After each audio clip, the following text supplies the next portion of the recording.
So what's the future for the Critical Drinker?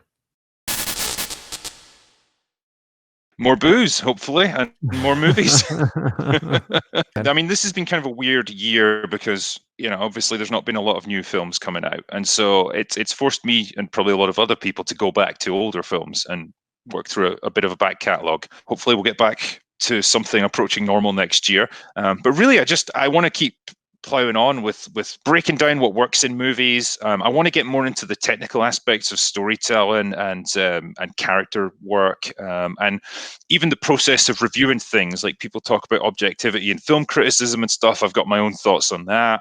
I want to do more comparison videos where I take, an older and a newer film, see what works between them, or even comparing two scenes from different movies.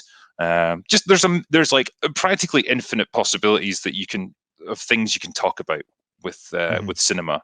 That's the fascinating thing about it. You could cover an entire trilogy or an entire franchise, or you can get right down to the detail of a single scene, whatever you want to talk about, and that's right.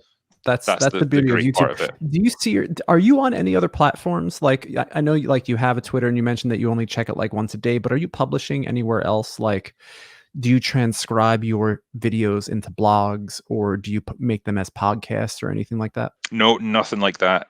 Just put them on YouTube. Occasionally, I'll go on Patreon and I'll share a script before I publish the video, just so people can, kind of see what you start with and how it then ends up as the finished product. But it's more just to give people a little behind the scenes look at how these things are made. Will, why don't you have a podcast, man? I mean, yes, your videos are absolutely amazing and they're flawless and they're perfect for what they are.